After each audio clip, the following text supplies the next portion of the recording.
السلام علیکم ورحمۃ اللہ وبرکاتہ۔ نحمدہ ونصلی علی رسولہ الکریم، اما بعد، فاعوذ باللہ من الشیطان الرجیم، بسم اللہ الرحمن الرحیم۔ رب اشرح لی صدری ویسر لی امری واحلل عقدۃ من لسانی یفقہوا قولی۔ ہر قسم کی حمد تعریف اللہ کے لیے ہے جو جلال اور کمال سے متصف ہے۔ وہ ہمسر، شبیہ اور ہم مثل سے پاک ہے۔ وہ تمام کائنات کا نظام چلانے والا ہے۔ وہ سوتا نہیں ہے، وہ غالب ہے، اس کا قصد نہیں کیا جا سکتا۔ ہم اللہ سبحانہ تعالیٰ کی حمد کرتے ہیں کہ اس نے ہمیں اسلام کی طرف ہدایت دی، اور ہم اس کا شکر ادا کرتے ہیں اس بات پر کہ اس نے ہمیں اسلام کے ذریعے فضل اور انعام عطا کیا۔ ہماری کسی بھی کوشش، ہماری کسی بھی محنت، ہماری کسی بھی طلب کے بغیر اس نے ہمیں اسلام جیسی نعمت اور دولت عطا کی، جس پر ہم جتنا بھی شکر ادا کریں اتنا ہی کم ہے۔ قرآن مجید میں اللہ تعالیٰ فرماتے ہیں ان الدین عند اللہ الاسلام، کہ بے شک دین تو اللہ کے نزدیک اسلام ہی ہے۔ اسلام کیا ہے؟ اسلام کا لفظ سین لام میم سے ہے، سلمہ، جس کا مطلب ہوتا ہے سلامتی پانا، جس کا مطلب ہوتا ہے اپنے آپ کو اللہ کے حوالے کر دینا۔ جو شخص اپنے آپ کو اللہ کے حوالے کر دیتا ہے، اللہ تعالیٰ کی تابعداری اختیار کرتا ہے، وہ سلامتی پا جاتا ہے، وہ عافیت میں آ جاتا ہے، اس کی زندگی محفوظ ہو جاتی ہے، اس کا انجام بخیر ہوتا ہے۔ اگر دیکھا جائے تو کائنات کی ہر چیز اللہ سبحانہ تعالیٰ کی بات مانتی ہے، اسی لیے وہ امن و امان کے ساتھ اپنا کام کر رہی ہے۔ سورج، چاند، ستارے، درخت، پہاڑ، تمام چیزیں، یہ ساری کی ساری اپنے آپ کو اللہ کے حوالے کی ہوئے ہیں، اور اللہ تعالیٰ ان کو جو بھی حکم دیتے ہیں وہ مانتے ہیں۔ سورج کو جس وقت نکلنے کا حکم ملتا ہے وہ اسی وقت نکلتا ہے، اور جو اللہ تعالیٰ نے اس کے لیے غروب کے اوقات مقرر کر دیے ہیں وہ انہی کی پابندی کرتا ہے۔ یہی حال باقی مخلوقات کا بھی ہے۔ سمندر آپ دیکھیں کتنی ہیوج اور کتنی بڑی مخلوق ہے اللہ کی، لیکن کس طرح وہ اپنی حدود کے اندر ہیں، اور بڑی بڑی لہریں اٹھتی ہیں اور ساحل پہ آ کے ایک دم سبمٹ کر کے واپس لوٹ جاتی ہیں۔ کسی بھی چھوٹی سے چھوٹی چیز کو دیکھیں، بڑی سے بڑی چیز کو، سب کے سب اللہ تعالیٰ کے تابعدار ہیں۔ ان سب کو اللہ تعالیٰ نے تابعداری پر پروگرام کر دیا ہے۔ اسی طرح فرشتے ہیں، فرشتے بھی یفعلون ما یؤمرون، وہی کرتے ہیں جو اللہ تعالیٰ ان کو حکم دیتے ہیں، اپنی مرضی نہیں کرتے، سرتابی نہیں کرتے۔ صرف دو مخلوقات ایسی ہیں جن کو اللہ سبحانہ تعالیٰ نے آزادی دی ہے، اور وہ ہے جن و انس، جنات اور انسان۔ یہ دو مخلوقات ایسی ہیں کہ جن کو اللہ تعالیٰ نے اپنی مرضی کرنے کی بھی اجازت دے دی ہے، اختیار دے دیا ہے، اور پھر ان کے لیے زندگی گزارنے کا طریقہ بھی بھیج دیا ہے، یعنی دین اسلام۔ اسلام ایک لائف سٹائل ہے، ایک زندگی گزارنے کا طریقہ ہے۔ وہ صرف چند ریچولز کا نام نہیں ہے، بلکہ اپنی پوری زندگی کو، اپنے آپ کو پورے کا پورا اللہ کے حوالے کر دینے کا نام ہے۔ جیسے اللہ تعالیٰ فرماتے ہیں یا ایھا الذین آمنوا ادخلوا فی السلم کافۃ، یا ایھا الذین آمنوا، اے لوگو جو ایمان لائے ہو، ادخلوا، داخل ہو جاؤ، فی السلم، اسلام میں، کافۃ، پورے کے پورے، یعنی پورے کے پورے اپنے آپ کو اللہ کے حوالے کرو، اپنے آپ کو یعنی سرنڈر کر دو، اپنی مرضیاں نہیں کرو، بلکہ یہ زندگی اللہ کی مرضی کے مطابق گزارو۔ تو جو شخص اس زندگی میں اللہ تعالیٰ کی اطاعت کرتا ہے، فرمانبرداری کرتا ہے، کل قیامت کے دن اللہ سبحانہ تعالیٰ اس کی مرضی اور اس کی رضا پوچھیں گے کہ اب تم کیا چاہتے ہو اپنے لیے۔ تو اب اس لیے ہر انسان جنت چاہتا ہے، اور ایک مسلمان کا تو الٹیمیٹ گول ہی یہی ہے کہ وہ ایسی جنتوں میں جا بسے کہ جہاں وہ اپنے رب کا روز دیدار کر سکے، وہ اپنے رب کو دیکھ سکے، وہ اپنے رب سے ملاقات کر سکے، وہ اپنے رب سے بات کر سکے، وہ اپنے رب کو دیکھ کر اپنی آنکھیں ٹھنڈی کر سکے۔ اس سے بڑی سعادت اور کوئی نہیں ہے، اس سے بڑی خوشی کی بات اور کوئی نہیں ہے، لیکن اس کی ایک قیمت ہے، اور وہ قیمت کیا ہے؟ اطاعت ہے، فرمانبرداری ہے، کہ جو اس دنیا میں اللہ کی بات مانے گا اسی کو کل قیامت کے دن یہ سعادت ملے گی۔ وہ ہر ایک کے لیے فری نہیں ہے۔ اللہ سبحانہ تعالیٰ ہمیں اسلام کی طرف کیوں دعوت دیتے ہیں؟ اللہ تعالیٰ اپنی اطاعت کی دعوت کیوں دیتے ہیں کہ اللہ کی بات مانو؟ اس میں کیا اللہ تعالیٰ کا کوئی فائدہ ہے یا اللہ سبحانہ تعالیٰ کو کچھ ملتا ہے؟ وہ اس سے بے نیاز ہے، وہ غنی حمید ہے، وہ آپ سے آپ تعریف والا ہے، اس کو ان میں سے کسی بھی چیز کی ضرورت نہیں، نہ ہماری عبادت کی، نہ ہماری نمازوں کی، نہ ہمارے روزے کی، نہ ہماری حج زکوٰۃ، کسی بھی چیز کی۔ اب ہم بندوں پہ کوئی احسان کرے تو اللہ کو کچھ فائدہ ہوگا؟ نہیں، ہم ہی کو فائدہ ہے۔ ان میں سے ایک ایک چیز اللہ تعالیٰ نے جو ہمارے لیے اس زندگی میں بھیجی ہے کرنے کی، اس میں دراصل ہمارا ہی فائدہ ہے۔ قرآن مجید کی ایک سورت ہے، وہ سورت انفال، اللہ تعالیٰ فرماتے ہیں یا ایھا الذین آمنوا استجیبوا للہ وللرسول اذا دعاکم لما یحییکم واعلموا ان اللہ یحول بین المرء وقلبہ وانہ الیہ تحشرون۔ اے لوگو جو ایمان لائے ہو، اللہ اور رسول کا حکم قبول کر لو جب وہ تمہیں اس کام کے لیے پکاریں جو تمہیں زندگی بخشتا ہے، اور جان لو کہ بے شک اللہ بندے اور اس کے دل کے درمیان حائل ہے، اور یہ کہ تم اسی کی طرف اکٹھے کیے جاؤ گے۔ تو اس سے کیا پتہ چلتا ہے کہ اللہ اور اس کے رسول کا حکم کیوں قبول کیا جائے؟ تاکہ ہمیں زندگی ملے، اس دنیا میں بھی ہم زندہ ہوں اور آخرت میں بھی، کیونکہ کچھ لوگ دنیا میں فزیکلی زندہ ہیں لیکن اسپرچولی ڈیڈ ہیں، لیکن جو شخص اللہ اور اس کے رسول کی بات مان لیتا ہے تو وہ اسپرچولی الائیو ہو جاتا ہے، وہ اس کی روح زندہ ہو جاتی ہے، اس کا دل زندہ ہو جاتا ہے، اور وہ خوشگوار زندگی بسر کرتا ہے اس دنیا میں بھی اور آخرت میں بھی۔ تو اسلام میں ہمارے جسم اور روح دونوں کی زندگی ہے، اور یہ ہمارے لیے بہت بڑی نعمت ہے، یعنی دین اسلام۔ اور یہ بھی یاد رہے کہ تمام انبیاء علیہ السلام کا دین بھی یہی رہا ہے۔ حضرت آدم علیہ السلام سے لے کر محمد رسول اللہ صلی اللہ علیہ وسلم نے سب کے سب پیغمبروں نے ایک ہی پیغام دیا کہ اللہ کی عبادت کرو اور طاغوت سے بچو، طاغوت کی بندگی نہ کرو۔ اور پھر یہ ہے کہ تمام انبیاء نے اپنی ذات کے ساتھ نہیں لوگوں کو جوڑا، بلکہ سب کو اللہ سبحانہ وتعالیٰ کا بندہ بنایا۔ پھر یہ بھی یاد رکھنا چاہیے کہ ہمارا دین اسلام کامل ہے، اس میں زندگی کے ہر معاملے میں ہمیں رہنمائی دی گئی ہے کہ اس موقع پر کیا کرنا چاہیے۔ آج ایسے ہی میں غور کر رہی تھی کہ جب میں صبح کلاس کے لیے نکل رہی تھی تو میں کچھ ذکر کر رہی تھی، جو بھی میں گھر سے نکلی تو بسم اللہ توکلت علی اللہ پڑھا، پھر جب سیڑھیاں اترنے لگی تو سبحان اللہ پڑھا، اور پھر جب میں الہدا میں داخل ہوئی تو ربی انزلنی منزلا مبارکا وانت خیر المنزلین پڑھا، پھر ربی ادخلنی مدخل صدق، پھر وہ دعا پڑھی اعوذ بکلمات اللہ التامات من شر ما خلق، کہ کسی بھی جگہ انسان داخل ہو اور 3 دفعہ یہ دعا پڑھ لے تو پھر کوئی چیز وہاں کے نقصان نہیں دیتی۔ پھر اس کے بعد کلاس روم میں بسم اللہ پڑھ کر انٹر ہوئی، جب سٹیج پہ قدم رکھا تو اللہ اکبر پڑھا، پھر جب کرسی پہ بیٹھی تو بسم اللہ پڑھی، پھر جب شروع کیا کام تو حالانکہ یہ کام روٹین میں روز ہوتا ہے، لیکن کبھی کبھی ایسا ہوتا ہے نا، انسان جو کر رہا ہوتا ہے سوچتا ہے یہ میں کیا کر رہا ہوں۔ تو میں نے سوچا کہ سبحان اللہ، کوئی قدم ایسا نہیں کہ جس کے بارے میں اللہ تعالیٰ نے رہنمائی نہ دی ہو کہ کہاں کیا کرنا ہے۔ یعنی یہ چھوٹے چھوٹے سٹیپس ہیں، چھوٹی چھوٹی چیزیں ہیں، اور اگر آپ ڈرائیو کر رہے ہیں یا آپ گاڑی میں بیٹھے ہیں تو اس کی الگ دعائیں ہیں، آپ بازار میں داخل ہوئے تو اس کی الگ دعا ہے، کھانا کھانے لگے ہیں تو اس کی الگ دعا ہے، پانی پینے لگے ہیں تو آپ بسم اللہ پڑھ کے پیتے ہیں اور پینے کے بعد پھر الحمدللہ کہتے ہیں۔ یعنی کتنا خوبصورت دین ہے کہ جس میں ایک ایک سٹیپ پر ہمیں رہنمائی دی گئی ہے۔ صبح ہو تو کیا کرنا ہے، شام ہو تو کیا کرنا ہے، بھوک لگے تو کیا کرنا ہے، کھا لو تو کیا کرنا ہے، شادی کا موقع ہو تو کیا کرنا ہے، کاروبار کرنا ہے تو کیسے کرنا ہے، کون سا بزنس کرنا ہے اور کون سا نہیں کرنا، کیا تمہارے لیے فائدہ مند ہے اور کیا تمہارے لیے نقصان دہ۔ یعنی پوری زندگی کو ہمارے دین نے گھیرا ہوا۔ اگر آپ اور کرنا شروع کریں گے تو ہر چیز کے بارے میں، اپنے ڈریسنگ کے بارے میں ہمیں گائیڈ لائن قرآن نے دی ہے، نبی صلی اللہ علیہ وسلم نے دی کہ کیسا ڈریس پہننا ہے، عورتوں کو کیا پہننا چاہیے، کیا نہیں پہننا چاہیے، مردوں کو کیا پہننا چاہیے، کیا نہیں، عورت اور مرد کا کوئی انٹریکشن ہو تو اس موقع پر دونوں کو کس طرح بیہیو کرنا چاہیے، خرید و فروخت ہو، کسی غریب کو دیکھو تو کیا کرنا چاہیے، بیمار کو دیکھو تو کیا کرنا چاہیے، کسی کی نعمت دیکھو تو کیا کرنا چاہیے۔ یعنی ہر موقع کے مطابق ہمیں رہنمائی دی ہے۔ اتنا خوبصورت ہے ہمارا دین، اور وہ قل ان ھدی اللہ ھو الھدی، وہ رہنمائی اور وہ ہدایت جو اللہ نے دی ہے وہ سب سے بہترین رہنمائی۔ ایک تو وہ چیزیں ہیں جو ہم اپنے رسم و رواج سے سیکھ لیتے ہیں یا اپنے خاندانوں سے سیکھ لیتے ہیں، یا پھر جس ماحول میں ہم جاتے ہیں وہاں کے ہم کلچر کو اڈاپٹ کر لیتے ہیں، تو وہ چیزیں بھی ہماری زندگی میں آ جاتی ہیں، تو کوئی بات نہیں، اس میں سے جو اچھی چیزیں ہیں لینے میں حرج نہیں، لیکن یہ ہمارا یقین اور ایمان ہونا چاہیے کہ جو اللہ نے ہمیں دیا ہے وہ سب سے بہترین ہے، اس سے بڑھ کر کوئی چیز نہیں ہے۔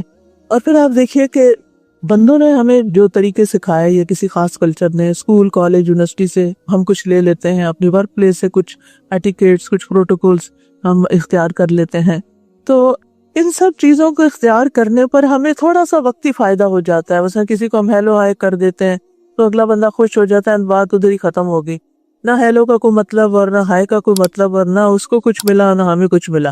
لیکن جب ہم کسی کو السلام علیکم کہتے ہیں اس کی بجائے، تو السلام علیکم کہنے پر ہی اجر ہے، ایک ایک حرف پر 10 نیکیاں کرتے ہوئے آپ سوچئے، اور پھر ساتھ ہی دعا ہے، اور ساتھ ہی ایک میسج بھی ہے کہ تم ہم سے امن میں ہو، ہم تمہیں کوئی نقصان نہیں دیں گے۔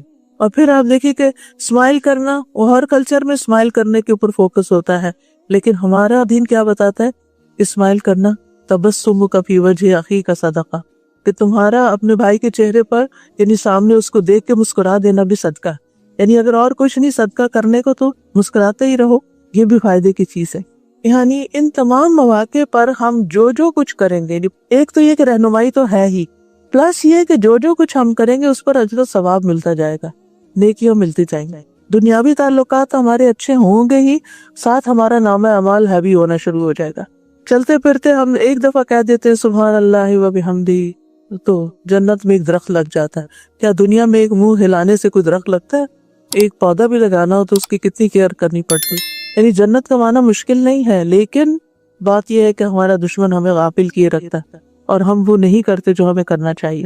تو اس لیے بہت ضروری ہے کہ ان چھوٹی چھوٹی چیزوں کو ہم سیکھیں بھی اور کرتے بھی جائیں، اور کسی انسان پر احسان جتانے کے لیے، اس سے کسی مطلب کے لیے، کسی فائدے کے لیے نہیں، بلکہ اللہ کی رضا کے لیے کرتے جائیں۔ اور all the time you are in Ubadah, all the time آپ اللہ کی امان میں ہوتے ہیں، عبادت میں ہوتے ہیں، ذکر کرتے ہیں، شکر کرتے ہیں، کبھی صبر کرتے ہیں، کبھی کوئی تکلیف آ جاتی ہے تو انا للہ پڑھتے ہیں، اور کبھی تکلیف چلی جاتی ہے تو اللہ تعالیٰ کا شکر ادا کرتے ہیں۔ تو گویا یہ ہمارا دین ہے، دین اسلام، اور یہ اللہ تعالیٰ کا پسندیدہ دین ہے۔ اللہ تعالیٰ فرماتے ہیں الیوم اکملت لکم دینکم واتممت علیکم نعمتی وردیت لکم الاسلام دینا، کہ میں نے دین اسلام کو تمہارے لیے پسند کیا ہے اور اپنی نعمت تم پر تمام کر دی ہے، اور دین کو تمہارے لیے مکمل کر دی۔ یعنی کوئی گوشہ زندگی کا ایسا نہیں ہوگا کہ جس میں تمہیں رہنمائی نہ ملے، جس کے بارے میں ہم کہیں کہ اچھا یا اس معاملے میں پتہ نہیں دین کیا کہتا ہے۔ اور پھر یہ ہے کہ ہمارا دین ایک روشن دین ہے، کوئی ایسی چیزوں پر مشتمل نہیں کہ جو اندھیرے میں ہو۔ نبی صلی اللہ علیہ وسلم نے فرمایا میں نے تمہیں سفید روشن دین پہ چھوڑا ہے جس کی رات بھی دن کی طرح ہے۔ اب وہی کجربی یعنی گمراہی کا رستہ اختیار کرے گا جو ہلاک ہونے والا ہے، یعنی اس کو چھوڑ کر اگر کوئی اور طریقے پہ چلتا ہے تو پھر وہ اپنے لیے ہلاکت لیتا ہے۔ پھر اسی طرح آپ دیکھیں کہ ہمارے دین نے ہر چیز کے بارے میں ہمیں خبردار بھی کیا ہے، کیا تمہارے لیے اچھا ہے اور کیا تمہارے لیے اچھا نہیں ہے، اور ہر وہ چیز جو جنت پر لے جانے والی وہ بتا دی گئی، اور ہر وہ چیز جو جہنم کا راستہ دکھاتی ہے وہ بھی بتا دی گئی ہے۔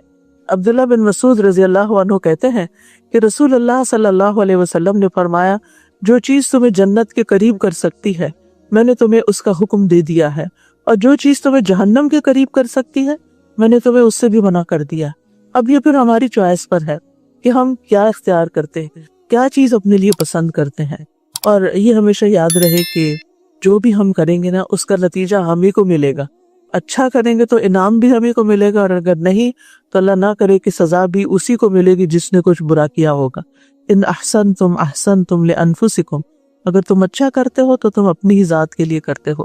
اللہ تعالیٰ کو ان چیزوں کی کوئی ضرورت نہیں، کوئی حاجت نہیں، اور کوئی فائدہ نہیں، اور اگر کوئی نہیں کرتا تو اللہ تعالیٰ کا کچھ نقصان بھی نہیں۔ یہ تو محض اس کی مہربانی ہے، کیونکہ اس نے ہمیں پیدا کیا نا، وہ جانتا تھا کہ ہمیں کن چیزوں کی ضرورت ہے اور ہمیں کس موقع پہ کیا کرنا چاہیے، لہٰذا اس نے اپنے خاص فضل، مہربانی اور رحمت کی وجہ سے ہمارے لیے اس دین کی نعمت کو واضح کر دیا اور اس کا علم ہمیں عطا کیا۔ اور پھر ایک اور بڑی اہم بات یہ ہے کہ یہ دین جو ہے یہ ہمارا فطرت کے عین مطابق ہے، یعنی جو ہماری نیچر میں چیزیں ہیں اس کے مطابق ہے۔ قرآن مجید میں لقمان حکیم کا ذکر آتا ہے، وہ کوئی نبی نہیں تھے، اللہ نے ان کو حکمت عطا کی تھی اور انہوں نے کچھ نصیحتیں اپنے بیٹے کو کی تھی۔ اب سوال یہ پیدا ہوتا ہے وہ نبی تو نہیں تھے، انہیں یہ ساری باتیں ایک ایک کر کے سکھائی تو نہیں گئی تھی، لیکن پھر انہوں نے کہاں سے سیکھ لی؟ تو بات یہ ہے کہ ہر انسان جو اپنے ساتھ سچا ہوتا ہے، جو فطرت پر ہوتا ہے، اگر اس کے اوپر کوئی اور ادھر ادھر کے اثرات نہ ہو، معاشرے کے اثرات نہ ہو، اس کے والدین نے اسے انڈاکٹرین نہ کیا ہو، تو وہ وہی کرے گا جو دین اسلام ہمیں بتاتا ہے، وہی اس کی نیڈ ہے اور وہی اس کی ضرورت ہے۔ پھر ہم دیکھتے ہیں کہ دین اسلام جو ہے وہ اللہ سبحانہ وتعالیٰ نے ہماری خلقت اور ہماری فطرت کے مطابق رکھا ہے، اور جو شخص اس کو فالو کرے گا اس کو اطمینان نصیب ہوگا، اور جو شخص اس کو فالو نہیں کرے گا اس کے اندر اضطراب ہوگا، بے چینی ہوگی، اس کے اندر گھٹن ہوگی، اس کے اندر پریشانی ہوگی، اداسی ہوگی، کیونکہ اللہ سبحانہ وتعالیٰ فرماتے ہیں فَمَن يُرِدِ اللَّهُ أَن يَهْدِيَهُ يَشْرَحْ صَدْرَهُ لِلْإِسْلَامِ وَمَن يُرِدْ أَن يُضِلَّهُ يَجْعَلْ صَدْرَهُ ضَيِّقًا حَرَجًا كَأَنَّمَا يَصَّعَّدُ فِي السَّمَاءِ كَذَلِكَ يَجْعَلُ اللَّهُ الرِّجْسَ عَلَى الَّذِينَ لَا يُؤْمِنُونَ۔ تو وہ شخص جسے اللہ چاہتا ہے کہ اسے ہدایت دے، اس کا سینہ اسلام کے لیے کھول دیتا ہے، یعنی وہ پھر اسلام کو ویلکم کرتا ہے، وہ دین کی باتوں کو خوشی سے لیتا ہے، اور جسے چاہتا ہے کہ اسے گمراہ کرے اس کا سینہ تنگ اور نہایت گھٹا ہوا کر دیتا ہے، اور پھر گمراہی میں اور بھی اس کا دل گھٹتا چلا جاتا ہے اور تکلیف اور تنگی میں مبتلا ہو جاتا ہے، گویا کہ وہ مشکل سے آسمان پہ چڑھ رہا ہے۔ آسمان پہ چڑھنا جو ہے وہاں آکسیجن کی کمی ہو جاتی ہے، جو انسان اوپر جاتا ہے تو سانس رکنے لگتا ہے۔ تو کچھ لوگ ایسے ہوتے ہیں کہ جن کو دین کی بات سننا، قرآن کی بات سننا، اسلام کی بات کرنا وہ اتنا ناگوار ہوتا ہے کہ گویا ان کے اوپر کسی نے مصیبت ڈال دی، وہ تھوڑی دیر بھی آرام سے بیٹھ کے سن نہیں سکتے اللہ کی بات کو۔ تو اس لیے ہمیں ہمیشہ دعا کرتے رہنا چاہیے کہ رب اشرح لی صدری ویسر لی امری واحلل عقدۃ من لسانی یفقہوا قولی، کہ اللہ میرا سینہ کھول دے۔ کس کے لیے کھول دے؟ ہدایت کو سمجھنے کے لیے کھول دے، بات کو سمجھنے کے لیے کھول دے، اور پھر اس کے بعد اس کو کمیونیکیٹ کرنے کے لیے کھول دے، دوسروں کو سکھانے کے لیے کھول دے۔ کیونکہ جب انسان دوسروں سے بات کرنا چاہتا ہے تو بعض اوقات کہنا کچھ چاہتا ہے، کہہ کچھ اور دیتا ہے، تو وہ اس کے اندر جو اللہ سبحانہ وتعالیٰ نے اچھا خیال ڈالا ہو، یا دوسروں کی خیر کی کوئی بات ڈالی ہو، یا اس نے کچھ سیکھی ہو، تو ایسی صورت میں اللہ سے دعا کرنی چاہیے کہ میں اس کو پراپرلی کنوے بھی کر سکوں۔ پھر آپ دیکھیے کہ یہ دین جو ہے یہ درست راستے کی طرف رہنمائی کرنے والا ہے، جس میں ہماری دنیا اور آخرت کی کامیابی ہے۔ یہ تو ایک جنرل اور عمومی بات ہوئی۔ تو اب مجھ سے یہ ریکویسٹ کی گئی تھی کہ میں کچھ رہنمائی ایسی دوں کہ جس سے ہمیں کچھ فائدہ پہنچے، جینے کے کچھ اصول بتاؤں۔ تو آج میں کچھ باتیں آپ کے گوش گزار کروں گی کہ جن کو اختیار کر کے ہم بہت خوشحال زندگی بسر کر سکتے ہیں، ہم اپنے سینے کی تنگی اور گھٹن سے نکل سکتے ہیں۔ کیونکہ جتنا جتنا ہم اسلام سے دور ہوتے ہیں اتنا اتنا ہمارے دل پہ بوجھ ہوتا ہے، اتنا ہمارے دل کے اندر گھٹن اور تنگی ہوتی ہے۔ لہٰذا میں نے اس کو زیادہ فوکس کیا ہے کہ ان امور کا ذکر کروں، ان باتوں کا ذکر کروں کہ جس سے ہمارے اندر کی تنگی دور ہو اور ہمیں عمل کی ایک راہ جو ہے وہ نظر آنے لگے۔ سب سے پہلی چیز جو ہے انسان کے کرنے کی ہے اور جو اسلام کا تقاضا ہے وہ ہے کہ ہم اپنے رب سے کنیکٹ کریں، اپنے رب سے پرسنل لیول پر ایک تعلق قائم کریں۔ جب تک ہم اپنے رب کی محبت اپنے دل میں محسوس نہیں کرتے اس وقت تک بس ہمارا ایک رسمی سا تعلق، ہاں اللہ ہے، ہمارے ماں باپ نے بتایا، اللہ نے ہمیں پیدا کیا ہے، ہم اس پر ایمان لاتے ہیں، ہم لا الہ الا اللہ پڑھتے ہیں، لیکن ہمیں کوئی کنیکشن نہیں فیل ہوتا۔ نہیں، ہمیں کنیکشن فیل ہونا چاہیے۔ اللہ سبحانہ تعالیٰ نے جو کچھ بنایا، آسمان ہے، زمین ہے، جتنی بھی اس کی قدرت کی نشانیاں، بڑی چیزیں تو دور کی بات، اگر آپ صرف ایک پتے کے اوپر بھی غور کرنا شروع کریں گے تو اس میں بے پناہ اللہ کی قدرت نظر آئے گی۔ پچھلے دنوں یہاں میری فنگر کے اوپر تھوڑا سا پروسیجر ہوا تو اندر کی چیزیں مجھے دیکھنے کا موقع ملا تو حیرت گم ہو گئی کہ اللہ سبحانہ تعالیٰ نے ہمارے اندر کیا کیا بنا رکھا ہے، کس طرح خون کی نالیاں ہیں، ہماری نروز ہیں، گوشت ہے، چربی ہے، خون ہے، پانی ہے، سبحان اللہ، اتنا کچھ مل کے کٹھے کام کر رہا ہے، ایک دوسرے کو راہ دے رہا ہے۔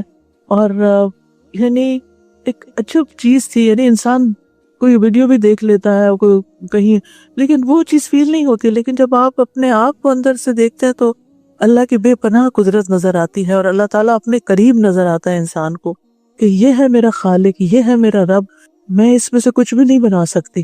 اگر میرے جسم کو کچھ حصہ نکلا ہے میں نہیں ڈال سکتی، وہ اگر ڈالنا بھی ہوگا تو کہیں اور سے نکال کے اسے جسم سے ہی ڈالنا ہوگا، اگر وہ ایلین ہوگا تو وہ ایکسیپٹ بھی نہیں کرے گا۔ یہ سارا نظام کس کا بنایا ہوا ہے؟ یہ اللہ کا بنایا۔ ہم مجبور ہیں کہ اس کو فالو کریں، ہم اس کے مطابق چلیں، اور اگر اس کے مطابق نہیں چلیں گے تو اپنے آپ کو ہی ہارم کریں گے۔ تو پھر آپ دیکھیے کہ توحید کا مطلب یہ کہ ہمارے دل میں سب سے زیادہ اللہ کی محبت ہو، سب سے زیادہ اللہ کا خوف ہو، سب سے زیادہ ہماری امیدیں اس سے وابستہ ہوں، اور سب سے زیادہ ہمارے دل میں اسی کی بڑائی ہو، اور اسی پر توکل ہو اور اسی کی طرف ہمارا رجوع ہو. ہم ہر غم اور خوشی میں اس کی طرف جائیں. جیسے ہم دنیا میں عام طور پر کیا ہوتا ہے کہ جب ہمیں کوئی تکلیف آتی، پریشانی آتی، تو ہم لوگوں کی طرف رجوع کرتے ہیں. امی کو بتا دوں، بھائی کو بتا دوں، بہن کو، فلاں میرے ڈاکٹر ہے ان کو بتا دوں. جس طرح کی کوئی تکلیف ہوتی ہے اس کے مطابق ہم لوگوں کے سہارے ڈھونڈنے لگتے ہیں. لیکن اللہ کا سہارا سب سے بڑا سہارا ہے. ہماری سیکنڈ نیچر یہ ہونی چاہیے کہ جو ہی کوئی مسئلہ پیش آئے تو سب سے پہلے آٹو پہ ہو، آٹومیٹیکلی ہمارا دھیان اللہ کی طرف جائے اور ہماری زبان پہ اللہ ہی کی یاد ہو اور اللہ ہی کا ذکر ہو. میں آپ کو اس آئینے میں ہمیں پرکھنا چاہیے. جب یہ چیز پیدا ہو جائے گی تو دل کھلنا شروع ہو جائے گا. پھر یہ ہے کہ ایمان اور عمل صالح جو ہے، ایمان اور یقین کی جو قوت ہے، یہ انسان کے دل کو سکون عطا کرتی ہے. اور پھر اس کے ساتھ ساتھ نیک عمل، کیونکہ عمل جو ہے وہ ایمان کا حصہ ہے، وہ الگ چیز نہیں ہے. یعنی یہ ہو نہیں سکتا کہ آپ اللہ کو مانیں اور اللہ کی بات نہ مانیں. اللہ سبحانہ و تعالیٰ کو ماننے کا مطلب یہ ہے کہ ہم اس کی بات بھی مانیں. اب اگر کوئی آپ سے آ کے کہے کہ میں آپ پہ ٹرسٹ کرتا ہوں، میں آپ کی بہت قدر کرتا ہوں سب کچھ، اور آپ اس کو چھوٹا سا کام کہیں تو وہ کہے کہ I'm sorry، یہ میں نہیں کر سکتا، یہ مجھ سے نہیں ہوتا، تو یہ کس قسم کی محبت ہے اور یہ کس قسم کی اللہ سبحانہ و تعالیٰ کی یاد ہے. پھر اس کے بعد آپ دیکھیے کہ تیسری چیز جو انسان کو فائدہ دیتی وہ علم نافع ہے. علم تو دنیا میں بہت ہے، بے شمار کتابیں لکھی گئی ہیں اور آپ نے بھی زندگی میں ہو سکتا بہت کچھ پڑھا ہو، لیکن ضروری نہیں کہ وہ سارا کچھ آپ کو فائدہ دے رہا ہو. بعض اوقات وہ الٹا نقصان بھی دیتا ہے. تو ہمیں یہ دعا بھی سکھائی گئی کہ اللہم انی اسألک علما نافعا، کہ اے اللہ مجھے علم نافع عطا فرما. اب جتنا انسان فائدہ مند علم حاصل کرتا جاتا ہے اور جتنا اس کا علم وسیع ہوتا چلا جاتا ہے، اتنا ہی اس کا دل اور سینہ کھلتا چلا جاتا ہے. انسان کے اندر خوشی بھرنے لگتی ہے اور پھر انسان اللہ سبحانہ تعالیٰ کی طرف رجوع کرے اور دل کی گہرائی سے اللہ سبحانہ تعالیٰ سے محبت کرے اور اس کی عبادت میں لذت آنی چاہیے. ٹھیک ہے، ہر انسان کا الگ مزاج ہوتا ہے. کچھ لوگوں کو نماز میں بڑا مزہ آتا ہے، کچھ لوگوں کو روزہ رکھ کے بڑا مزہ آتا ہے، کچھ لوگوں کو صدقہ خیرات زکوٰۃ دے کے بہت لطف آتا ہے کیونکہ دل خوش. کچھ لوگوں کو عمرے پہ عمرہ اور حج پہ حج کر کے بڑا مزہ آتا ہے. کچھ لوگوں کو قرآن کی تلاوت سے بڑا مزہ آتا ہے. آپ اپنا دیکھیں کہ آپ کو کیا چیز اچھی لگتی. اصل تو یہ ہے کہ ہر چیز میں ہی آنا چاہیے. جتنی بھی اللہ کی عبادت کی قسمیں ان سب کو کر کے خوشی اور ایک لذت آنی چاہیے. لیکن اگر نہیں تو پھر کوشش کرنی چاہیے، اپنے لیے گول سیٹ کرنا چاہیے کہ ایک ٹارگٹ ہم نے اچیو کرنا ہے کہ ہمیں اللہ تعالیٰ کی عبادت بوجھ نہ لگے، مصیبت نہ لگے، تکلیف نہ ہو، بلکہ خوشی ہو.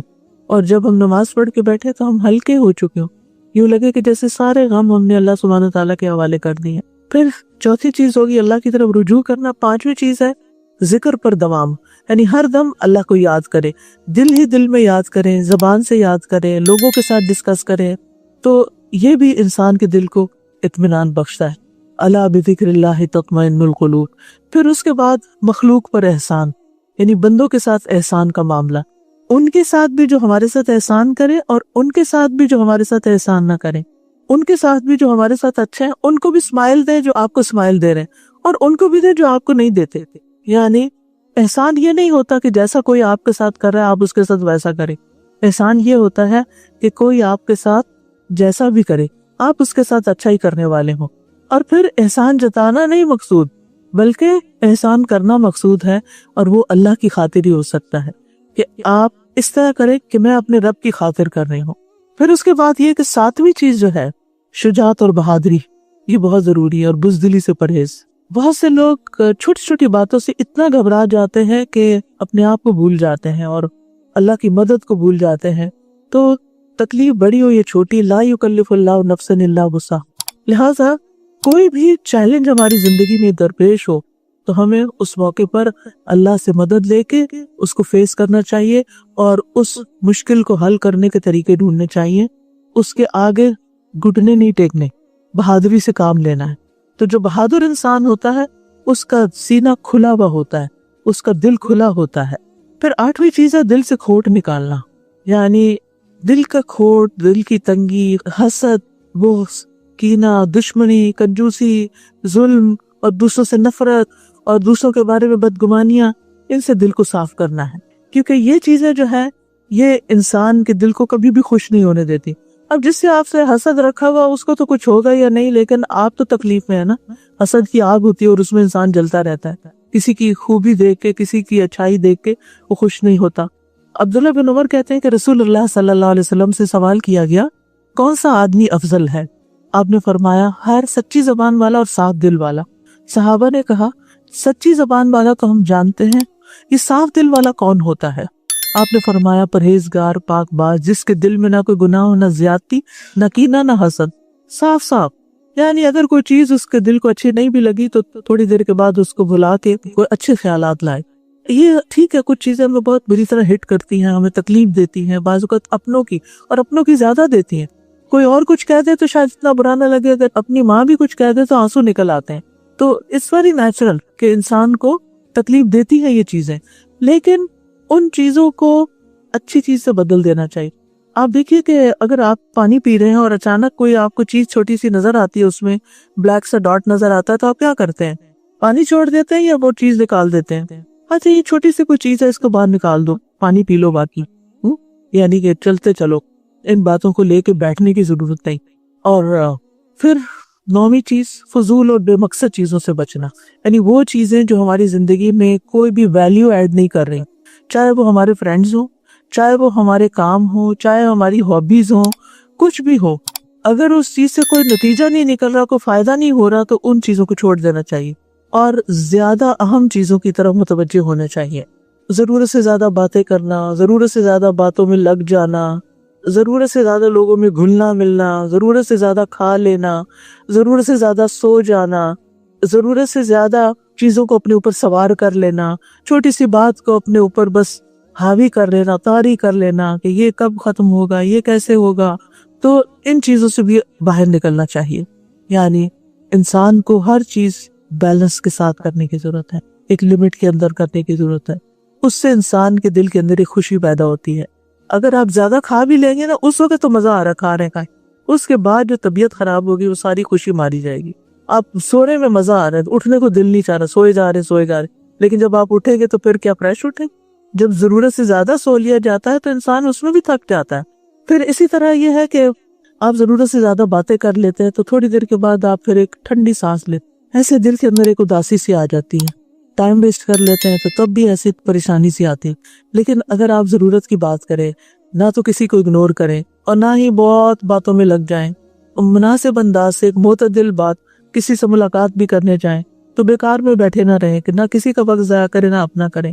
اور جب کام ختم ہو جائے تو اپنی واپسی کی راہ لیں، کیونکہ بعض لوگ اگر کسی سے ملاقات کے لیے جاتے ہیں تو اٹھنے کا نام ہی نہیں لیتے. کوئی گھر میں انوائٹ تو کر لے، پھر سب لوگ چلے جائیں گے، کوئی ایک آدھ لوگ جو ہے وہ بیٹھے ہی رہیں گے اور دوسروں کا وقت ضائع کرتے رہیں گے. گھر والا نہ بیچارہ کسی کام کا. نبی صلی اللہ علیہ وسلم کے ساتھ بھی یہی ہوا تھا. جب حضرت زینب کے ساتھ آپ کا نکاح ہوا تو اس ولیمے کے موقع پر دو لوگ جو تھے وہ گھر ہی نہیں گئے، بیٹھے ہی رہے اور باتیں کرتے رہے. ہوتا تو یہی ہے نا کہ جب مزے کے کھانے کھا لیتے ہیں، پھر سویٹ کھا لیتے ہیں، پھر اس کے بعد چائے کہوہ چل رہا ہوتا ہے، پھر اس وقت ہی تو طاقت آتی ہے اور اسی وقت تو پھر اصل باتیں شروع ہوتی ہیں. تو ایسی چیزوں میں بھی انسان کو اپنے آپ کو روکنا چاہیے. بس دس از اے لمٹ، بس اس سے آگے نہیں جانا. جب کہیں جائیں تو جانے سے پہلے واپسی کا ٹائم طے کر کے گھر سے نکلے، اتنے بجے گھر پہنچنا ہے. تو گھر والوں کو بھی شکایت نہیں ہوگی آپ سے، ان کو بھی پتا ہوگا کہ اماں کب آ رہی ہیں. اور اس کے ساتھ ساتھ یہ ہے کہ اپنے باقی کاموں میں بھی آپ کے کام متاثر نہیں ہوں گے. پھر یہ ہے کہ ہمیشہ اپنے آپ کو کسی فائدہ مند چیز میں مصروف رکھیں، فارغ نہ بیٹھیں. فراغت جو ہے یہ بہت بڑی پریشانی کی وجہ ہے. چاہے آپ کچھ پڑھیں، کچھ سیکھیں، کسی کو کچھ سکھائیں، کوئی چیز بنائیں، کوئی سکلز ہیں آپ کے پاس، آپ ہینڈی مین ہیں جسے کہتے ہیں کہ کچھ آپ ایسے کام کر سکتے ہیں کہ جس سے آپ دوسروں کی زندگی آسان کر سکتے ہیں. تو کچھ نہ کچھ سیکھیں بھی اور سکھائیں بھی، چاہے دین کی چیز ہو چاہے دنیا کی چیز ہو، لیکن ایسی چیز ہو کہ جس سے انسانوں کو فائدہ پہنچے. پھر 11ویں چیز یہ ہے کہ فیوچر کی فکر اور ماضی کا غم بھلا کے اپنے حال پر نظر رکھیں. اس وقت ناؤ، اس وقت میں کیا کر رہا ہوں. ناؤ کی پاور بہت بڑی ہے. کچھ لوگ ہوتے ہیں یا وہ پاسٹ میں جیتے ہیں، یہ میرے ساتھ یہ ہو گیا تھا، پھر فلاں نے ایسا کر دیا، پھر وہ اماں نے یہ کیا، ابا نے یہ کیا، بہن نے یہ کیا، بھائی نے یہ کیا، فلاں نے ساری دنیا سے شکایت. اب آپ دیکھیں کہ اگر سبھی برے ہیں تو پھر دنیا تو ایسے ہی لوگوں سے بھری ہوئی ہے. تو پھر آپ نے تو جینا ہی ہے نا. اب ان سب برے لوگوں کی وجہ سے آپ تو نہیں برے ہو سکتے, آپ کو تو پھر اچھا بننا ہے تاکہ ان کی برائیاں جو ہیں وہ آپ ریپیٹ نہ کریں. جو ان سے شکایتیں آپ کو, آپ کسی دوسرے کے لیے اس شکایت کا سبب نہ بنے. تو پھر ماضی کا غم بھی بلانا ہے اور مستقبل کی ہر وقت فکر نہیں کرنا, کیونکہ یہ چیز بھی انسان کو بہت پریشان رکھتی ہے. فیوچر ہمارے ہاتھ میں ہے, ماضی ہمارے ہاتھ میں ہے, ہمارے ہاتھ میں تو جس ویری لمحہ, یہ مومنٹ, بس اس میں ہم نے کیا کرنا ہے وہ ہمیں سوچنا ہے, اور اس کے لیے ہم کام کرتے رہیں, کچھ نہ کچھ ہم اچھی پازیٹیو چیز میں لگے رہیں. اور جب ہم وہ کریں گے تو اس سے یہ ہوگا کہ پریشانیاں خود بخود دور ہو جائیں. پھر اپنے سے نیچے والوں کو دیکھنا ہے. 12واں نقطہ یہ ہے جو زندگی گزارنے کا اسلام نے ہمیں طریقہ بتایا. یعنی اگر ہمیں صحت کا مسئلہ ہے تو اپنے سے خراب صحت والوں کو دیکھ لیں. اگر ہمیں رزق کی تنگی کا مسئلہ ہے تو وہ لوگ جو جھونپڑیوں میں رہ رہے ہیں, کچی بستیوں میں, ان کو دیکھ لیں. اگر ہمیں کسی اور اسی طرح کی دنیاوی چیز کا, مثلاً اگر ہمیں اپنی شکل و صورت پر کچھ تسلی نہیں ہے کہ ہم ایسے کیوں ہیں, یا اپنے لڑکی ہونے پہ تسلی نہیں ہے, یا عورت ہونے پہ نہیں ہے, تو آپ دیکھ لیں کہ وہ لوگ جنہوں نے اپنی جنس بدل بھی لی ہے ان کا حال کیا ہے. کیا وہ خوش ہو گئے ہیں؟ کیا وہ مطمئن ہو گئے ہیں؟ کیا وہ بہت پروڈکٹیو لائف گزار رہے ہیں؟ نہیں تو پھر کس بات کا شکوہ ہے, کس بات کی ناراضگی ہے, کس چیز پہ رہنا چاہتے ہیں؟ وہ لوگ جو کاسمیٹک سرجریز کروا کے اپنے آپ کو تبدیل کرتے ہیں. کچھ عرصہ پہلے کی بات ہے, پاکستان میں تھی میں, تو ایک میڈیکل کالج کی بچی نے مجھے کال کیا اور کہا کہ میں خودکشی کرنا چاہتی ہوں, تو مجھے الاؤڈ ہے کہ میں کر لوں؟ میں نے کہا بھی خیریت ہے, کیوں خودکشی کرنا چاہتے ہیں؟ کہتی کہ مجھے اپنا ناک پسند نہیں تھا, تو میں نے سرجری کروائی اور وہ پہلے سے بھی خراب ہو گیا, اب وہ ریورس نہیں ہو سکتا. تو اب تو مجھے ہر وقت اپنے آپ پہ غصہ آتا ہے. اب میرا دل چاہتا بس میں اپنے آپ کو ختم کر دوں, کیونکہ میں اس شکل کے ساتھ جینا نہیں چاہتا. آپ دیکھیں کہ جو شخص اللہ کی تخلیق پہ راضی نہیں ہوتا نا, جو اللہ نے ہمیں بنا دیا ہے, جو جسم ہمیں اللہ نے دے دیا, اگر ہم اس پہ راضی نہیں اور اپنی مرضی سے کچھ اور کروانا چاہتے ہیں نا, اور آپ کو مفت میں ملا ہوا سب کچھ فیسلٹی کہ آپ اپنے آپ کو چینج کرا لیں جیسے بھی چاہیں, تو بھی آپ دیکھیں کہ وہ کروا کے بھی آپ راضی نہیں ہو سکتے. جو اللہ کی رضا پہ راضی نہیں نا, وہ تبدیلیوں سے بھی راضی نہیں. یہ صرف شیطان نے ہمارے دل میں ایک خیال ڈال دیا کہ شاید اس طرح ہماری زندگی زیادہ بہتر ہوگی, ایسے نہیں ہوتی. پھر آپ دیکھیں کہ 13ویں چیز جو ہے کہ ہماری زندگی میں اگر کوئی بیڈ ہیپننگز ہوئی ہیں, انسیڈنٹس ہوئے ہیں, ہم نے اپنے آپ کو ہارم کیا ہے, یا ہم نے کسی کو نقصان دی, یا کسی نے ہمیں دیا, یا ہمارا کچھ چوری ہو گیا, یا کھو گیا, یا کوئی مر گیا, یا کچھ ہو گیا, ان کے بارے میں زیادہ نہ سوچیں, کیونکہ جو گزر چکا سو گزر چکا. پھر 14ویں چیز جو ہے وہ ہے تکلیف اور مصیبت کو ممکنہ حد تک کم کرنے کی کوشش کریں. اگر سر درد ہو رہی ہے تو ہو سکتا ہے آپ ڈی ہائیڈریٹ ہوئے ہوں, اٹھ کے پانی پی لیں. اگر اس وقت آپ کو بہت اہم کام کرنا ہے لیکن آپ کو ہمت نہیں ہو رہی, تو آپ اٹھ کے تھوڑی سی چہل قدمی کر لیں, تھوڑا سا اپنے آپ کو چینج کریں, تھوڑی سی کسی سے بات کر لیں, تھوڑا سا کوئی چائے کا کپ بنا کے پی لیں, اور پھر اپنے آپ کو واپس اس روٹین میں لے آئیں. تو آپ دیکھیں گے کہ یعنی اپنے آپ کو ٹارچر نہ دیں, ٹارچر میں نہ رہیں, اس کیفیت سے باہر نکل آئیں, وہ جگہ چھوڑ دیں, وہ ماحول چھوڑ دیں. اگر آپ گھر میں اوپر بیٹھے ہوئے تو نیچے اتر آئے, نیچے آئے تو آپ اوپر چلے جائیں. یعنی تھوڑا سا اپنے آپ کو ٹائم دیں حتیٰ کہ آپ دوبارہ اپنے آپ کو اچھا فیل کریں, کیونکہ اللہ تعالیٰ نے ہم سے یہ نہیں چاہا کہ ہم اپنے آپ کو مصیبت میں رکھیں اور تکلیف میں رکھیں اور پریشانی میں رکھیں. پھر یہ ہے کہ قوت القلب 15ویں چیز ہے, دل کو مضبوط کرنا. وہ کام کریں کہ جن سے ہمارا دل مضبوط ہو. اس کے لیے وہم اور برے برے خیالات اور بری سوچیں اور نیگیٹو تھنکنگ, ان چیزوں سے نکلنا ہے اور اپنے معاملات کو اللہ کے حوالے کرنا ہے.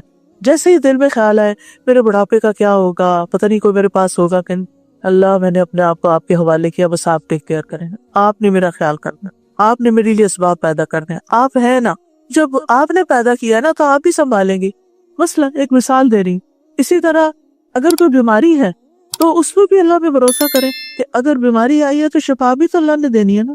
بیماری خود سے نہیں آتی, بیماری اللہ کے اذن سے ہی آتی ہے. قُلْ لَن يُصِيبَنَا إِلَّا مَا كَتَبَ اللَّهُ لَنَا, کہہ دیجیے ہمیں ہرگز کوئی تکلیف نہیں آئے گی مگر وہ جو اللہ نے ہمارے لیے لکھ دی. یعنی کوئی تکلیف آنے لگتی ہے تو جب تک اللہ کا اذن نہیں ہو تو وہ آ نہیں سکتی. تو جب آپ کو یہ یقین ہوتا ہے نا کہ اللہ کے اذن کے بغیر آنی کوئی نہیں, تو پھر آپ خوش ہو جاتے ہیں. اللہ کے اذن کے بغیر کچھ بھی نہیں ہونا, لہذا مجھے اطمینان سے اپنا کام کرنا چاہیے. اور اگر آ گئی ہے نا تو اللہ نے اس کا حل بھی رکھا ہے. بیماری ہے تو اللہ نے اس کی شفا بھی رکھی. حدیث میں آتا ہے کہ ما انزل اللہ داء الا انزل اللہ شفاء, اللہ نے کوئی بیماری ایسی نہیں اتاری جس کے لیے شفا نہ رکھی.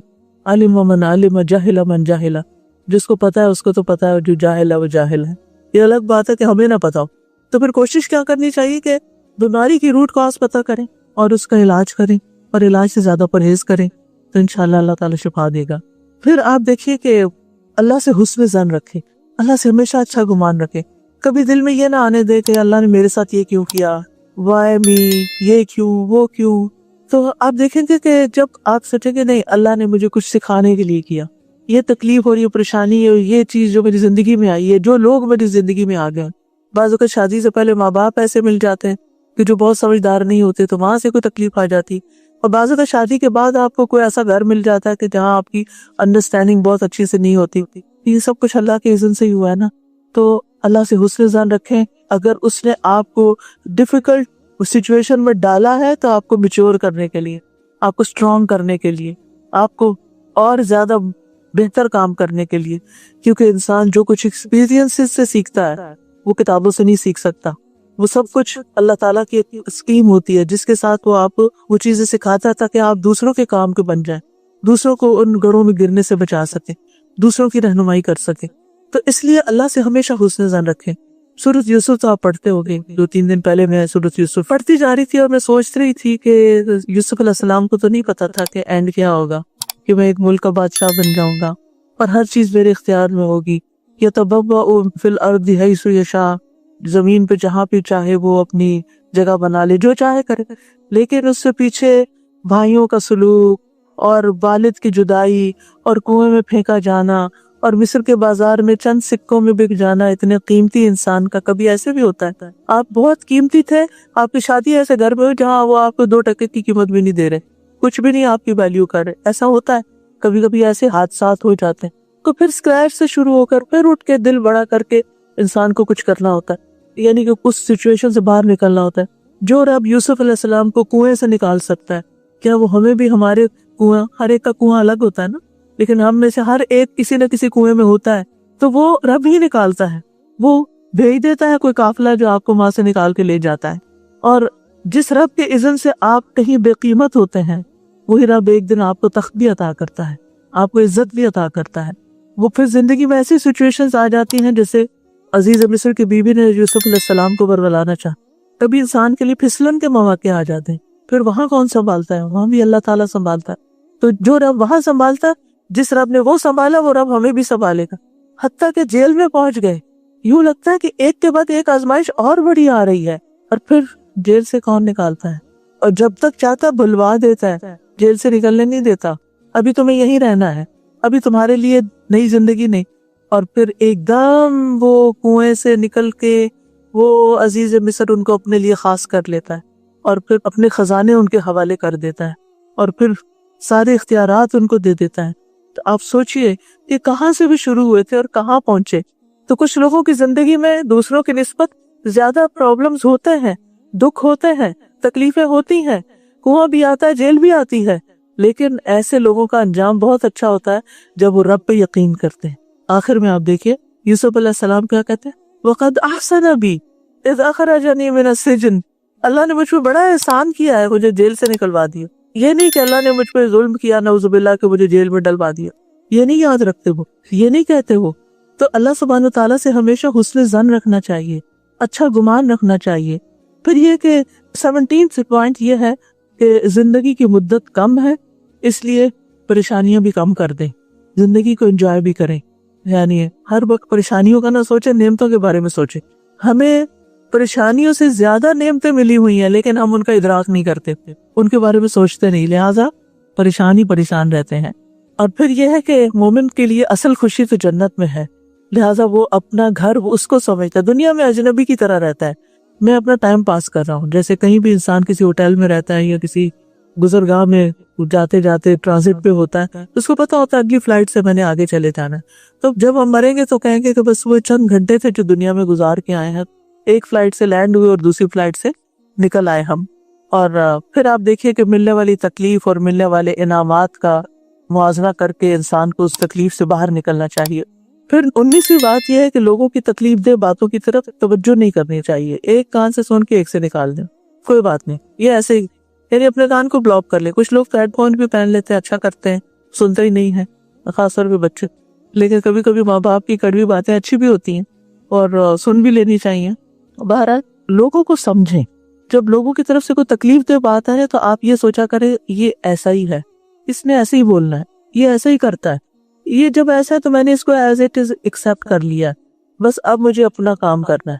اس کی باتوں پہ زیادہ دھیان نہیں دینا، ان کو بہت سیریسلی نہیں لینا مجھے.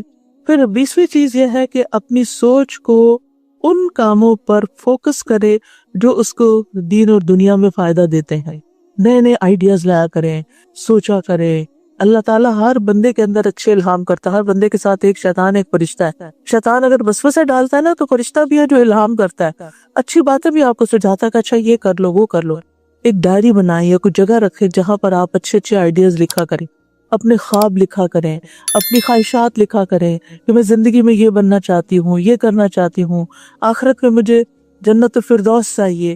تو اس کے لیے پھر روڈ میپ بنائیں کہ یہ دنیا میں کسی گول کو اچیو کرنے کے لیے مجھے کیا کیا کرنا ہے اور آخرت میں جنت کو حاصل کرنے کے لیے مجھے کیا کرنا ہے. پھر اسی طرح 21ویں بات یہ ہے کہ نیکی کا صلہ بندوں سے نہیں چاہیں، اللہ سے چاہیں. جب تک آپ بندوں سے چاہیں گے نا، بندے آپ کو مایوسی کرتے رہیں گے، آپ کی توقع پہ پورے نہیں اتریں گے. لیکن جب آپ کو یہ یقین ہو کہ اللہ سبحانہ وتعالیٰ ایک ذرے کے برابر بھی کسی کا اجر ضائع نہیں کرتا، اگر وہ ذرہ نیکی کا ہوتا ہے تو اس کو کئی گنا بڑھا دیتا ہے اور اپنے پاس سے بہت زیادہ اجر عطا کرتا ہے. یضاعفھا ویؤت من لدنہ اجرا عظیما. تو جو رب ذرے کا اجر عظیم ایک کھجور کا بدلہ ایک احد پہاڑ کی شکل پہ دے سکتا ہے، تو پھر اس رب سے کتنا اچھا اس نے ظن رکھنا چاہیے، کتنا اچھا گمان رکھنا چاہیے اور اچھے کاموں کو اپنی زندگی کا نصب العین بنانا چاہیے. تو یہ 22واں پوائنٹ ہے کہ مفید کاموں کے گول سیٹ کرے اور نقصان دینے والی چیزیں جو ہمیں دین یا دنیا دونوں میں نقصان دیں ان کی طرف توجہ نہ کریں. پھر 23ویں چیز یہ ہے کہ آج کا کام آج ہی ختم کریں اور مستقبل کے لیے اپنے آپ کو فارغ کریں، یعنی کل کی پلاننگ آج شروع کریں. کچھ لوگ یہ آج کے دن کو بس موج مستی میں گزار دیں، بس جو آ رہا ہے سامنے وہ کر لو، کوئی پلاننگ نہیں، کچھ نہیں. آپ کو اگر صبح جلدی اٹھنا ہے نا تو جلدی سونا بھی ہوگا، اور اگر جلدی سونا ہے تو پھر آپ کو اپنے کام اس سے پہلے نپٹانے بھی ہوں گے. اور یہ ہر شخص کو اپنا خود اصول بنانا چاہیے اپنی زندگی کا. پھر 24ویں چیز یہ ہے کہ انسان اپنے کاموں کی درجہ بندی کرے. درجہ بندی کا مطلب یہ ہے کہ سب سے پہلے جو امپورٹنٹ کام ہے ان کو کرے، پھر امپورٹنٹ اور ارجنٹ کو کرے، پھر اس کے بعد یعنی ان امپورٹنٹ اور دوسرے جو کم درجے کے ہیں ان کو لے. اب مثلا نماز کا ٹائم ہو جائے تو آپ کیا کریں؟ پہلے نماز پڑھیں کیونکہ وہ زیادہ امپورٹنٹ ہے، اور کچھ ٹائم تو ارجنٹ بھی ہوتے ہیں اس میں، جیسے مغرب کا ہے، اس میں بیٹھے نہ رہیں. اپنا اجر کیوں گھٹا رہے ہیں؟ پڑھنی تو اپنے ہے. جتنا لیٹ کرتے جائیں گے اتنے آپ کے لیول نیچے آتے جائیں گے. تو جتنا ارلی پڑھ لیں گے، جتنا جلدی آپ اپنے آپ کام کو شروع کر لیں گے، اتنا آپ اپنی منزل پہ جلدی پہنچ جائیں گے. 25ویں چیز یہ ہے کہ اللہ کی نعمتوں کا ذکر کیا کریں. فَأَمَّا بِنِعْمَتِ رَبِّكَ فَحَدِّثْ فَأَمَّا بِنِعْمَتِ رَبِّكَ فَحَدِّثْ. بہت سے لوگ نعمتوں کا ذکر نہیں کرتے. آپ دیکھیے کہ اگر میں آپ سے پوچھوں کہ آپ کو کون سی نعمتیں ملی ہوئی ہیں تو کوئی ذرا ذکر کریں چند ایک نعمتوں کا. کیا کیا ملا ہوا ہے؟ دین اسلام سب سے بڑی نعمت ہے، اور ہدایت کی نعمت، قرآن کی محبت کی نعمت، توحید کی نعمت. اللہ نہ کرے کہ ہماری زندگی میں چھوٹا سا بھی کوئی ذرے برابر بھی شرک ہو. پھر نعمت الوالدین، ماں باپ، بہن بھائی بھی نعمت ہے. ان بچوں سے پوچھے جن کا کوئی بہن بھائی نہیں ہوتا وہ کتنے بور ہوتے رہتے ہیں. پھر نعمت العافیہ کہ اللہ نے ہمیں صحت اور عافیت کے ساتھ رکھا ہوا ہے. پھر اولاد کی نعمت، امن و امان کی نعمت، جو شادی شدہ ہے ان کے لیے زوجیت کی نعمت. پھر قناعت کی نعمت کہ اللہ نے جو دیا اس پر راضی خوش ہیں.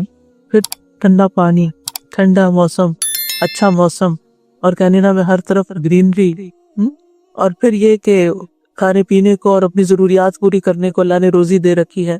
اور پھر دین کے ساتھ وابستگی کہ دینی مجلسوں کے اندر جانے کا شوق ہے. اپنا وقت نکال کے اللہ توفیق دیتا ہے کہ اپنا پیٹرول خرچ کر کے آپ خیر کی مجالس میں پہنچتے ہیں، مسجدوں میں پہنچتے ہیں. کوئی نہ کوئی ایک نماز آپ مسجد میں جا کے پڑھ لیتے ہیں. یعنی عورتوں کے لیے، مردوں کے لیے تو 5 ہی ہونی چاہیے. تو یہ نعمت المساجد جو ہے یہ بھی ایک بہت بڑی نعمت ہے کہ جہاں جا کر انسان کو ایک روحانی سکون ملتا ہے. کبھی بھی آپ کے دل پہ بوجھ آ رہا ہو نا تو آپ تجربہ کر کے دیکھ لیجئے. آپ کسی اچھی سی مسجد میں جا کے خواتین کے حصے میں بیٹھ کے تھوڑی دیر قرآن پڑھ کے، دعائیں پڑھ کے، نفل پڑھ کے آ جائیں. آپ باہر نکلیں گے آپ حیران ہوں گے کہ میں داخل کیسے ہوئی تھی اور میں نکل کیسے رہی ہوں. کہ مسجد اللہ کا گھر ہے نا, گھر میں بھی انسان اللہ سے بات کر سکتا ہے, لیکن اللہ کے گھر پہنچ کے اللہ سے بات کرنے کی بات ہی کچھ اور ہے. کر کے دیکھ لے. پھر اسی طرح 26واں نمبر ہے کہ جن لوگوں کے عیب بہت نظر آتے ہیں نا ہمیں, جن سے ہمیں چڑ ہے یا جو ہمیں ہر وقت پریشان کرتے, جن کا وجود ہی ہمیں اچھا نہیں لگتا, ان کی بھی خوبیاں ڈھونڈنی شروع کر دیں, ان کے اندر بھی کوئی نہ کوئی اچھی چیز تلاش کریں, تاکہ آپ کے دل میں وسعت پیدا ہو اور آپ کا دل جو ہے وہ خوش ہو. کیونکہ نبی صلی اللہ علیہ وسلم نے فرمایا کوئی مومن مرد کسی مومن عورت سے بغض نہ رکھے, اگر اس کی کوئی عادت اس کو پسند نہیں تو دوسری پسند بھی ہوگی. پھر 27ویں چیز یہ ہے کہ اللہ سے کاموں کی درستگی اور اصلاح کی دعا کرے. وہ دعا بہت اچھی ہے. اللہم اصلح لی دینی الذی ہوا عصمت امری واصلح لی دنیای التی فیہا معاشی واصلح لی آخرتی التی الیہا معادی وجعل الحیات زیادۃ لی فی کل خیر وجعل الموت راحۃ لی من کل شر. کتنی خوبصورت دعا ہے. اس کا ترجمہ ہے اے اللہ میرے دین کو درست کر دے جو میرے دین و دنیا کے ہر کام کی حفاظت کا ذریعہ ہے. میری دنیا کو درست کر دے جس میں میری گزران ہے, یعنی میں زندگی بسر کر رہا ہوں. میری آخرت کو درست کر دے جس کی طرف مجھے لوٹنا ہے. واپس جانا ہی جانا ہے, مرنا تو ہے ہی, جو مرضی یہاں کر لے, مرنا تو مرنا ہے. اور میری زندگی کو میرے لیے ہر بھلائی میں اضافے کا ذریعہ بنا دے, اور میری وفات کو میرے لیے ہر شر سے راحت کا ذریعہ بنا دے. پھر اسی طرح اللہم رحمتک ارجو فلا تکلنی الی نفسی طرفۃ عین واصلح لی شأنی کلہ لا الہ الا انت. اے اللہ میں تیری رحمت کی امید رکھتی ہوں, مجھے آنکھ جھپکنے بلنک فن آئے کی دیر کے لیے بھی میرے نفس کے حوالے مجھے نہ کرنا, کیونکہ ان نفس لامارۃ بالسوء, ایک دم نفس بگڑ جاتا ہے, مرضی کے خلاف کوئی چیز ہو جائے. تعالیٰ مجھے اس کے حوالے نہ کرنا کہ اس کی وجہ سے میں اپنے سارے ریلیشن خراب کر بیٹھوں. اب دیکھیے جو طلاقیں ہو جاتی ہیں اور یہ جو جھگڑے فساد ہوتے ہیں, پیچھے کیا ریزن ہوتی ہے؟ وہ ایک تھوڑی دیر کے لیے کوئی چیز نفس پہ حاوی ہو گئی, غصے میں آ گیا انسان اور غصے میں پتہ نہیں کیا کچھ بول دیا. پھر فرمایا اور میرے سارے معاملات درست فرما دے, تیرے سوا کوئی عبادت کے لائق نہیں. اور پھر آخری چیز اللہ کے راستے میں نکلنا, یہ تمام غموں کا علاج ہے. اللہ کے راستے میں, اللہ کے دین کو سیکھنے کے لیے, اللہ کے دین کو پھیلانے کے لیے رسول اللہ صلی اللہ علیہ وسلم نے فرمایا اللہ کے راستے میں جہاد کرنا یعنی محنت کرنا جنت کے دروازوں میں سے ایک دروازہ ہے. اللہ تبارک و تعالیٰ اس کی وجہ سے فکر اور غم سے نجات دیتا ہے. جب ہم اپنے ہی گھر میں اپنی زحمتوں میں بیٹھے رہتے ہیں, ہم سمجھتے ہیں یہی سب کچھ ہے, لیکن جب ہم تکلیف اٹھا کے گھر سے نکلتے ہیں, اپنا آرام قربان کر کے اپنے لوگوں کی خدمت کے لیے, لوگوں کی مدد کے لیے, تو پھر کیا ہوتا ہے, غم اور فکر دور ہو جاتے ہیں. جو دوسروں کے غم دور کرتا ہے اللہ تعالیٰ اس کے غم دور کر دیتے ہیں. جو دوسروں کو خوشی بانٹتا ہے اللہ تعالیٰ اس کو خوشیاں دیتے ہیں. جو دوسروں کے لیے آسانیاں کرتا ہے اللہ تعالیٰ اس کے لیے آسانیاں کرتے ہیں. جو کسی کے کام آتا ہے, اللہ کا وعدہ حدیث میں آتا ہے کہ اللہ تعالیٰ اس وقت تک اس بندے کی مدد میں ہوتا ہے جب تک وہ کسی اور کی مدد کر رہا ہوتا ہے. جو دوسروں کو بانٹنے والا ہوتا ہے اللہ تعالیٰ اس پر نوازشوں کا ڈھیر کر دیتے ہیں. تو ہمیں دینے والا بننا ہے, ہمیں اپنی ذات کے خول سے نکلنا ہے, ہمیں اللہ کے راستے میں اپنی جان اور مال خرچ کرنا ہے, ہمیں اللہ کے دین کو پھیلانے کے لیے اپنی قوتیں لگانی ہے, اور سب سے پہلے اپنی ذات اور اپنے گھر والوں سے شروع کرنا ہے. اللہ تعالیٰ سے دعا ہے کہ اللہ تعالیٰ ہمیں اس کی توفیق عطا فرمائے اور اپنے راستے میں محنت کی اور جد و جہد کی توفیق دے. ہم صرف اپنے لیے نہ جئیں, ہم اپنی کمیونٹی کا اور ایٹ لارج ہم ساری انسانیت کا خیال رکھنے والے ہوں, ان کو دین و دنیا کی بھلائیوں سے نوازنے والے ہوں اور اللہ تعالیٰ کے قریب کرنے والے ہوں. وآخر دعوانا الحمدللہ رب العالمین. سبحان اللہ والحمدللہ ولا الہ الا اللہ واللہ اکبر ولا حول ولا قوة الا باللہ العلی العظیم. اللہم صلی علی محمد وعلی آل محمد کما صلیت علی ابراہیم وعلی آل ابراہیم انک حمید مجید. اللہم بارک علی محمد وعلی آل محمد کما بارکت علی ابراہیم وعلی آل ابراہیم انک حمید مجید. یا حی یا قیوم برحمتک نستغیث لا الہ الا انت سبحانک انی کنت من الظالمین. ربنا آتنا فی الدنیا حسنۃ وفی الآخرۃ حسنۃ وقنا عذاب النار. ربنا آتنا من لدنک رحمہ انک انت الوہاب. ربنا آتنا من لدنک رحمۃ وہیئ لنا من امرنا رشدا. اللہم لا سہل الا ما جعلتہ سہلا وانت تجعل الحزن اذا شئت سہلا۔ اے اللہ کوئی کام آسان نہیں مگر جسے تو آسان کر دے، اور تو جب چاہتا ہے غم کو آسان کر دیتا ہے۔ اللہم رحمتک ارجو فلا تکلنی الی نفسی طرفۃ عین واصلح لی شأنی کلہ لا الہ الا انت۔ اے اللہ میں تیری رحمت کی امید رکھتا ہوں، تو مجھے آنکھ جھپکنے کی دیر بھی مجھے میرے نفس کے حوالے نہ کرنا، اور میرے لیے میرے سارے معاملات درست فرما دے، تیرے سوا کوئی معبود نہیں۔ اللہم اصلح لی دینی الذی هو عصمت امری واصلح لی دنیای التي فیہا معاشی واصلح لی آخرتی التي فیہا معادی واجعل الحیاة زیادة لی فی کل خیر واجعل الموت راحة لی من کل شر۔ اللہم اقسم لنا من خشیتک ما یحول بیننا وبین معاصیک ومن طاعتک ما تبلغنا به جنتک ومن الیقین ما تهون به علینا مصیبات الدنیا ومتعنا باسماعنا وابصارنا وقواتنا ما احییتنا واجعله الوارث منا واجعل ثأرنا على من ظلمنا وانصرنا على من عادانا ولا تجعل مصیبتنا في دیننا ولا تجعل الدنیا اکبر ہمنا ولا مبلغ علمنا ولا تسلط علینا من لا يرحمنا۔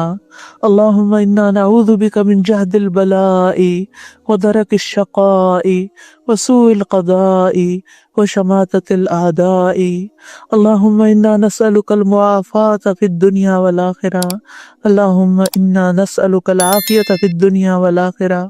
اللہم انا نسألک العفو والعافیہ فی دیننا ودنیانا وأہلنا ومالنا۔ اللہم استر عوراتنا وآمن روعاتنا وآمن روعاتنا وآمن روعاتنا۔ اللہم احفظنا من بین ایدینا ومن خلفنا وعن یمیننا وعن شمائلنا ومن فوقنا ونعوذ بعظمتک ان نغتال من تحتنا۔ رب انی لما انزلت الی من خیر فقیر۔ اللہم آتنا فی الدنیا حسنہ وفی الآخرۃ حسنہ وقنا عذاب النار۔ ربنا لا تؤاخذنا ان نسینا او اخطانا، ربنا ولا تحمل علينا اسرا كما حملته على الذين من قبلنا، ربنا ولا تحملنا ما لا طاقة لنا به واعف عنا واغفر لنا وارحمنا وارحمنا انت مولانا وانصرنا على القوم الكافرين۔ اللهم انا نسألك من الخير كله عاجله وآجله ما علمنا منه وما لم نعلم۔ اللهم انا نسألك من خير ما سألك عبدك ونبيك محمد صلی اللہ علیہ وسلم ونعوذ بك من شر ما عاذ منه عبدك ونبيك۔ اللهم انا نسألك الجنة، اللهم انا نسألك الجنة، اللهم انا نسألك الجنة وما قرب إليها من قول أو عمل، ونسألك أن تجعل كل قضاء قضيته لنا خيرا۔ یا اللہ تو ہمارے حق میں جو بھی فیصلہ کرے وہ ہمارے لیے خیر کا باعث بنا دے۔ یا رب العالمین ہم تجھ سے دنیا اور آخرت کی نعمتوں اور دنیا اور آخرت کی بھلائیوں کا سوال کرتے ہیں۔ اللہم احسن عاقبتنا فی الامور کلہا واجرنا من خزی الدنیا وعذاب الآخرہ۔ یا رب العالمین تو ہمیں، ہمارے بچوں کو، ہماری نسلوں کو ایمان پر قائم رکھنا، ہمیں بھٹکنے سے بچانا، ہمیں اپنا قرب نصیب فرما، ہمیں ہر طرح کی فتنوں سے بچا کے رکھ جو ہمارے دین کے راستے میں، ہماری آخرت کی کامیابی کے راستے میں نقصان دہ ہیں۔ یا رب العالمین جتنی بہنیں آئی ہیں ان کا آنا قبول فرما، جو ہم نے سنا ہے ہمیں اس پر عمل کی توفیق عطا فرما، ہمارے لیے خیر اور بلائی کے راستے کھول دے، ہمارے لیے علم نافع کے دروازے کھول دے، اور ہمیں اپنے پیاروں کے ساتھ جنت الفردوس عطا فرما دینا۔ ربنا تقبل منا انک انت السمیع العلیم وتب علینا انک انت التواب الرحیم، وصلی اللہ تعالی علی خیر خلقہ محمد وعلی آلہ واصحابہ واہل بیتہ اجمعین برحمتک یا ارحم الراحمین۔ الہی آمین۔ سبحانک اللہم وبحمدک اشہد ان لا الہ الا انت استغفرک و اتوب الیک۔ السلام علیکم ورحمۃ اللہ وبرکاتہ۔